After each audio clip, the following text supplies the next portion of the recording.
Awesome. Great. So, just for the sake of conversation, here we are talking about women in business with SCORE and the Bangor Public Library. As I said, I work at an organization called CEI in our women's business centers. So CEI is a Maine-based nonprofit. We are a mission-driven lender and investor, and we have 3 pillars of our strategic goals, which are to grow good jobs. So we define those as jobs that are a win for the employer and the employee, environmentally sustainable businesses, and shared prosperity. So we think about building an economy that works a little bit better for everyone. And we do that by offering a whole host of business advising, business financing, industry expertise, and we do a lot of work in policy that affects small business on a state and federal level. So just a little bit about our organization. The Women's Business Center is just one part of it. And what we do specifically is we offer courses, cohorts, workshops, all sorts of events that really encourage, in large part, peer-to-peer learning and trying to bring women together to learn with one another and from one another. We also offer one-on-one business advising and support, much like SCORE does. So we're really lucky here in Maine, actually. We have 3 we actually have a whole lot of resources and support for small businesses. 3 of us are what we call resource partners of the Small Business Administration, or the SBA, on a federal level. So that's SCORE chapters, women's business centers, and our small business development centers. We work really well together. So as an entrepreneur, you don't have to pick one or the other. We want you to have all the support that you want and all the support that you need. And you can have a SCORE mentor and attend some of our workshops, or vice versa, or mix and match however you want. So I want to make that really clear. There is all the help you need and want, hopefully, to be found, much of it for free here within Maine, which is really awesome. I think one of the places that we, as Women's Business Center, differentiate ourselves with some of our programming, again, is really creating a lot of opportunities for women to come together and learn with and from one another. And I'll tell you about some of those programs in a little bit. So few big picture thoughts on women in business. And I always think about these stats, when thinking about, well, why does the Small Business Administration fund in 2022 140 women's business centers throughout the country? Because I think there is a small percentage of the population that feels like, well, why aren't we past that? And the answer is no, actually. So, what we know is that women now own about 42% of all businesses, and that women are starting businesses at a faster rate than men. A lot of these stats that I'm going to share today are from the American Express Open report on the state of women-owned business. That report is from 2019, which is, now 3 years old. We don't have great stats that are more recent than that. A lot of this information comes from a census poll. So certainly a lot has shifted in the landscape over the past, 2 years of the pandemic. But I think what I'm sharing today, we still know to be or we still imagine to be, kind of the overall trends that we see happening in women in business, being again that, women are owning an increasing share of businesses across the country. Women are starting businesses at a faster rate than men. Women are growing the share of people that they employ. So as businesses are growing employment at a little bit faster than the general population, and revenue growth for women-owned businesses is kind of holding its own, right? So those are all good things, I think.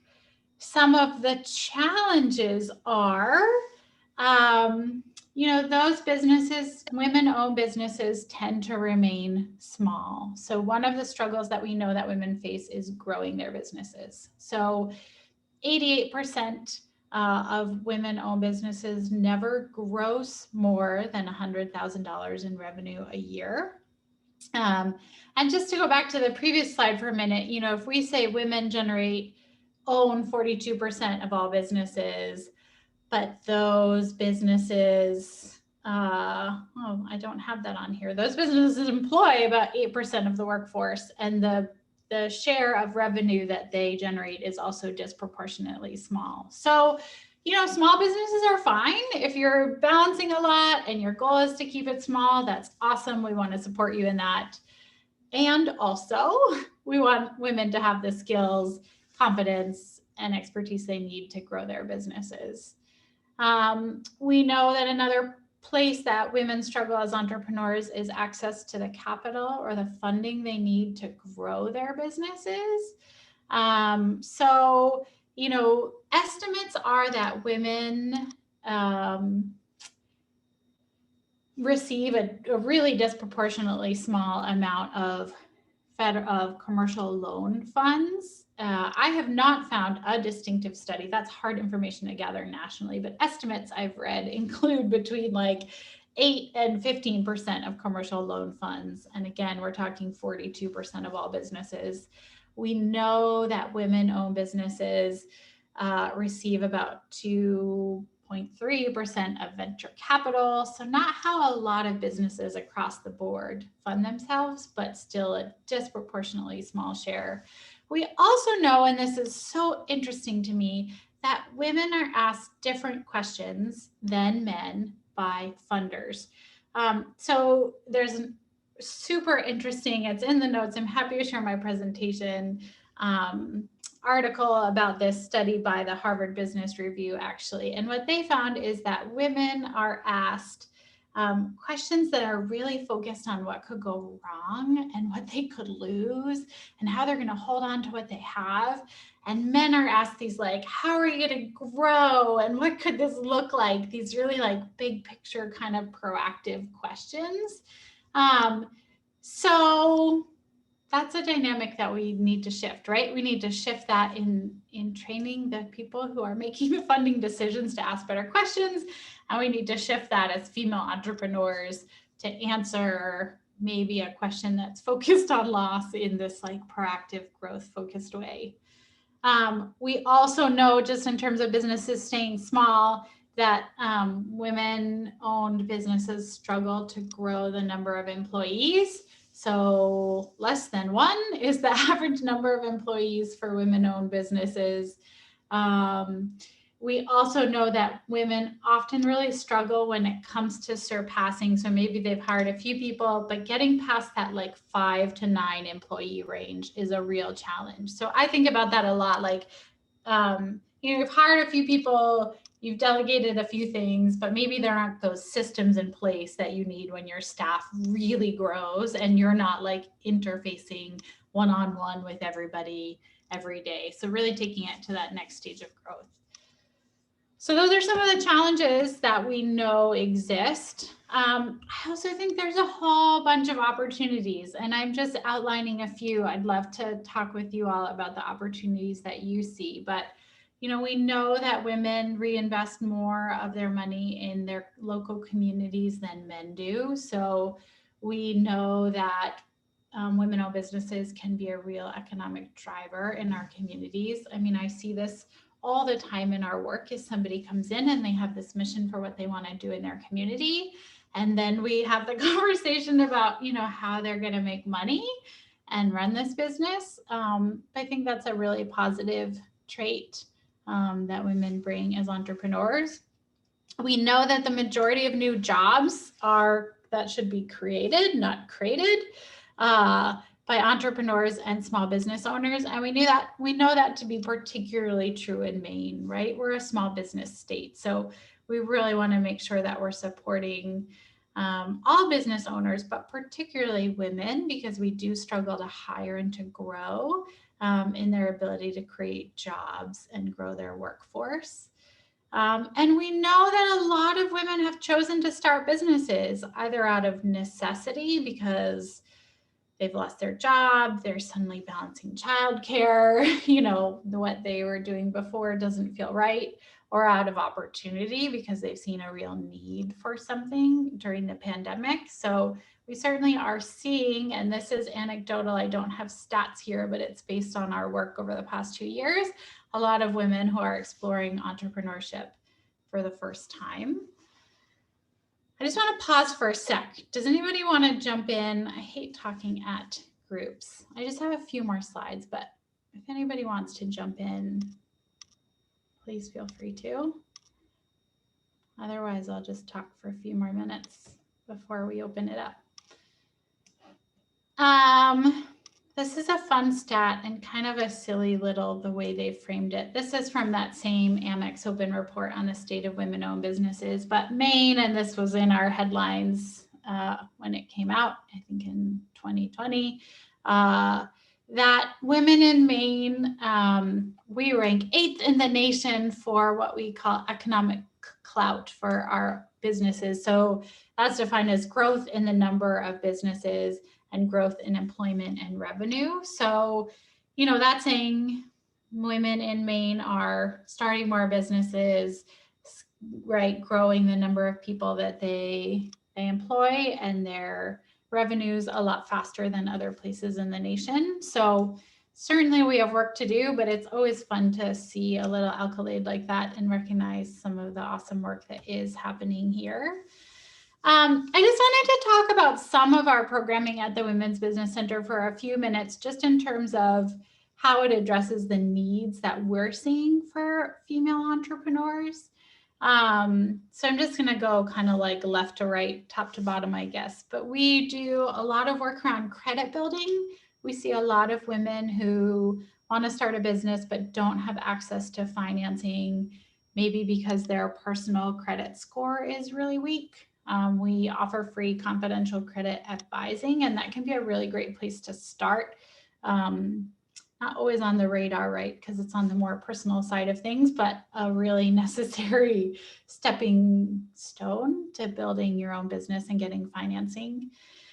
We run these groups called Focus Me, actually in collaboration with SCORE, where we bring groups of women together for 10 sessions over the course of a couple months to learn from and with one another. I think I'm just looking at my notes trying to remember who said it was so lonely. Maybe you, Elena. But one of the things we've just seen is that, you know, you're busy, right? You're doing your business, you're running your home, you're interfacing with friends, but not everybody has a network of peers that they can turn to and say, gosh, it's a snowy Wednesday in February and I haven't made a sale this week. What should I do? Or I'm really struggling with having this hard conversation with this employee about showing up on time, or what's working for you on Instagram, or whatever it is, just that peer share. So we bring these facilitated groups together to create that space for women in business to learn with and from one another. I'm going to skip around a little bit, but we do this, how she built that series where we highlight female entrepreneurs in Maine and have them tell their stories. One of the barriers that we know women face as entrepreneurs, like nationally and globally, is a lack of role models, right? So often when we talk about entrepreneurship, the stories that we're telling are of successful men. And so part of our goal is to tell the stories of successful women.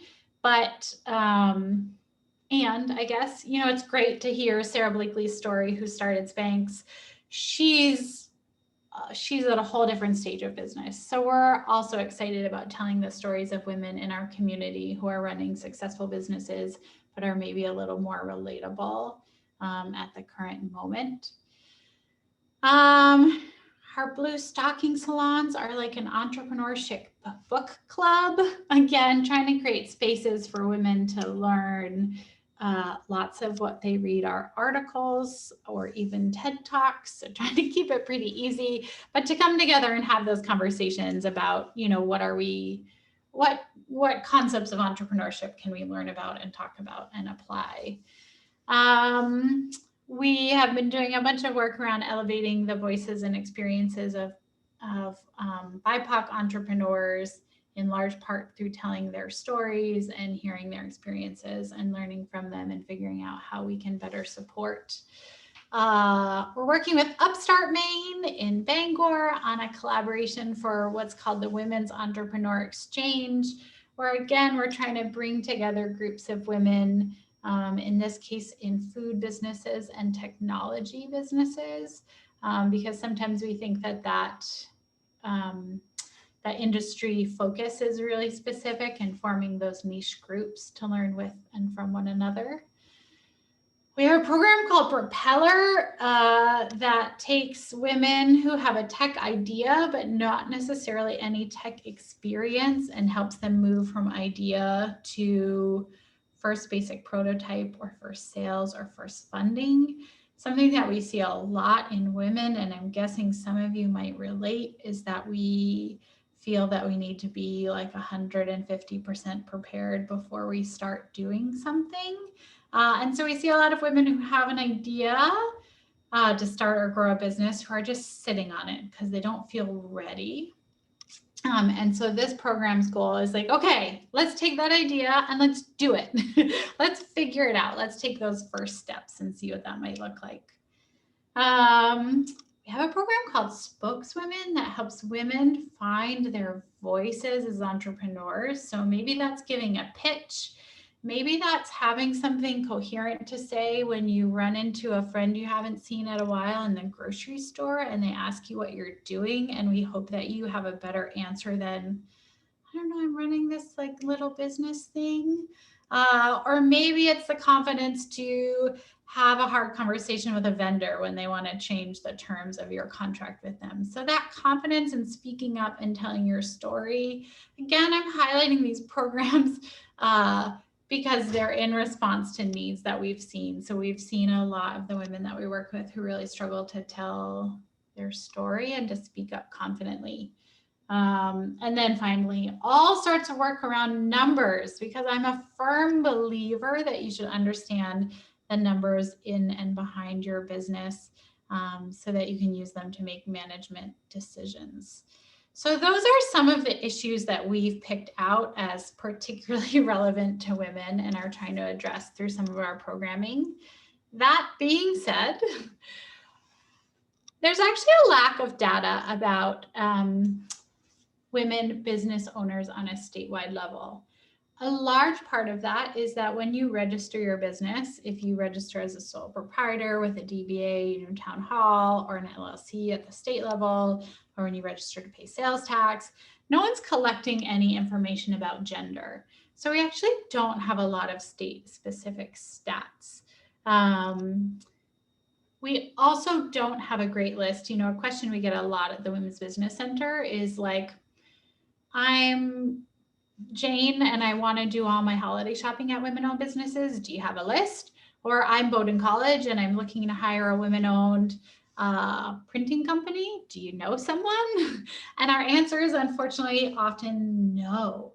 So we've started this initiative. It's called the Maine Women's Business List. You can check it out online. It is a free, publicly searchable database of women in business in Maine. Our goal is twofold. One is to create that resource so that when someone is looking for a woman-owned, health coach, they can find one. And secondly, we're asking you some information about your data, your business, which will not be public, but our goal is to gather a little more data about what it actually is like to be a female entrepreneur in Maine. So the asks there are 3. Sign up if you're in business and you're in Maine, share the site with some friends, and shop woman-owned. We're just getting rolling with that. So we have close to 400 people signed up, and our hope is that it grows significantly. So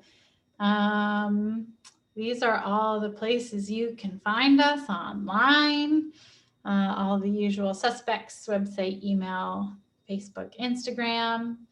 And I'd love to talk with all of you about if anything there resonated with you. Yeah, or what you think it's like to be a woman in business in Maine. So I'm going to stop sharing my screen, and feel free to come on camera. Feel free to not come on camera. I'm going to stop talking for a sec and see what anyone wants to say. I'll go ahead and stop the recording just so folks feel free to like be comfortable saying whatever you want without it being posted online. So we'll have the presentation part recorded and we'll stop that here.